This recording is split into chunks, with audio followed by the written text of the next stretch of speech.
Hello everybody, this is Dr. Kevin Connors just answering some of your questions. Here's a great question that came in.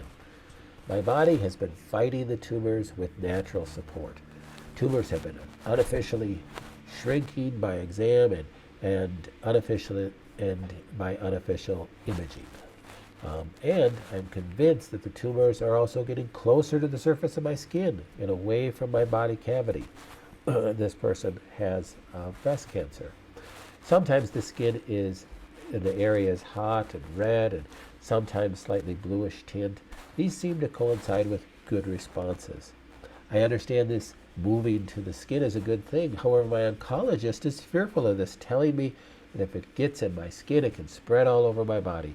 Please help me understand why I should not be afraid of the tumor moving towards the skin and breaking through the skin. So, first of all, just so we clarify things, all statistics show that when a tumor, especially a breast cancer, is moving towards the skin, that's a good thing. It's when it moves towards the chest wall that would be considered a bad thing. So when it moves towards this chest wall and adheres to the chest wall, it has the chance of um, metastasizing into the chest cavity, into the lung, into the liver.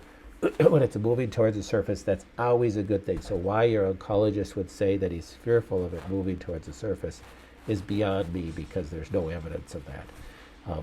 They'd probably give you a fear scare if it was, no matter which way it was moving. So that's just kind of the way things roll in those offices. So when there's a red response, that's typically a response of inflammation. That's a good thing. So you say, oh, inflammation is bad. But no, when you're firing an immune response to something, that's inflammatory. So those acute inflammatory responses of an immune response to a cancer is a good thing. And it can actually cause a pseudo enlargement of the tumor. It can make it look larger because there's this inflammatory response around that cancer. So don't be fooled about that. So it's very good that when it appears by palpation that it's shrinking, that it appears by maybe thermography and ultrasound and things that it's shrinking. Those are very good things. And it's a very good thing that it's moving towards the skin. But I do want to make a comment on this last part. Please help me understand why I should not be afraid of the tumor breaking the skin. Well, in my mind, you shouldn't be afraid of the tumor breaking through the skin, because the tumor is basically trying to come out. When it does break through the skin, now we have the ability to use surface killers like salves, black salve, bloodroot, things like that, that can be beneficial to help kill the cancer. When it's deep in there, you can't use topicals to help kill the cancer because we can't get at it. However, that being said, I realize not everybody has the intestinal fortitude to have their skin break open and the cancer start coming out and have the desire to deal with it. May be weeping, it might be bleeding, and have the fear of putting on a black salve. Now currently we have a number of women that are doing that with great success. However, I do realize too that not every woman with breast cancer is willing to walk that walk, and that's okay too. That doesn't mean it's bad. Sometimes, if that's the case, then maybe some people are more comfortable with doing a mastectomy or doing some chemotherapy along with natural things. That's okay too. Everybody's got to walk that walk and make that judgment. So, but I would say there can be benefit to it breaking through the skin. You just have to be ready to go through the consequences of that too. It's going to definitely make giant misshapes of your breast. There's going to be wounds that are going to heal. There's positives and negatives of that too. So we just need to understand all the aspects of that. Additionally, if my body is doing well without chemotherapy, will adding chemotherapy actually help my body's work that it's already doing, or will it destroy all that good things that my body is doing? So will adding chemotherapy add to my body killing the cancer, or will it kind of set me back?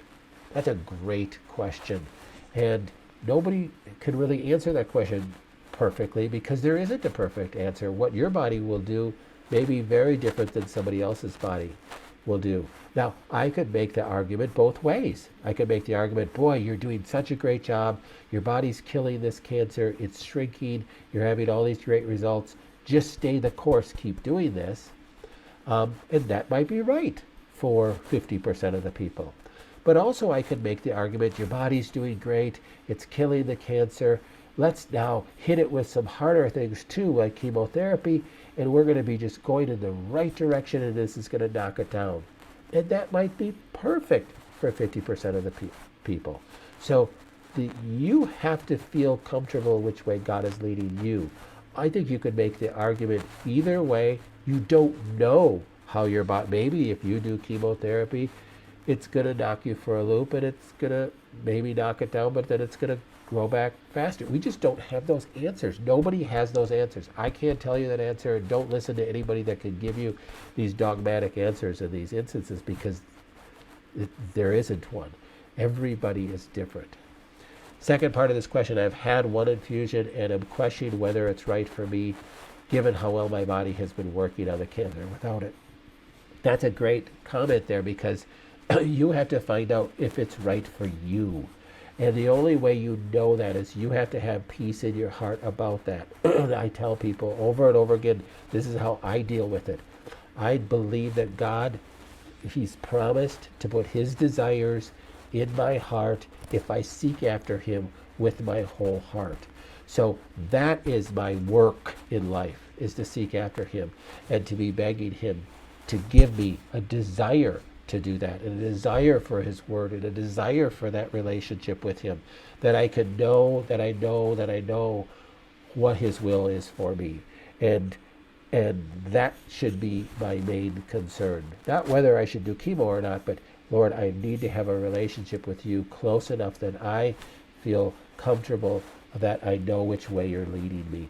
And then I can trust wholeheartedly in You, regardless of what that is. If I believe God's leading me to do chemo, well, then I want you to have the best attitude going into there doing chemo, because God has sent me here to do chemo, and He's going to have this work for me just the way He wants it to work for me. Maybe not the way I want it to work, but the way He wants it to work for me, and therefore He's going to get all the glory.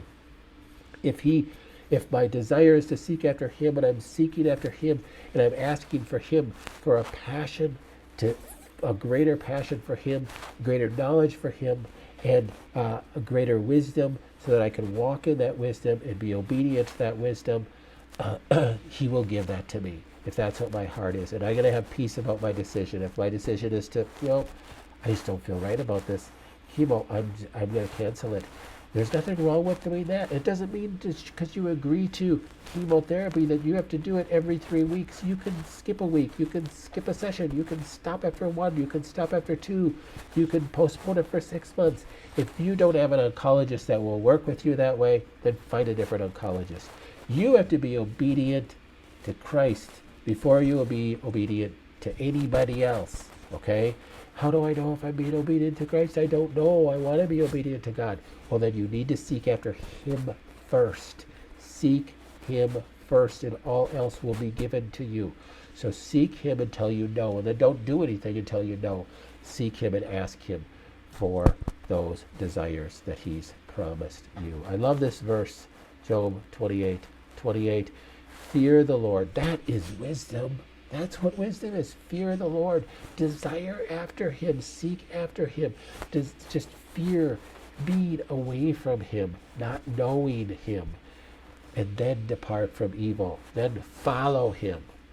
That is understanding. Listen to Him. Be obedient to Him. Don't act out of fear. Don't act out of being bullied. Don't act out of anything other than your what God is placing in your heart, and following that. Listen to that. That's my recommendation. I hope that helps.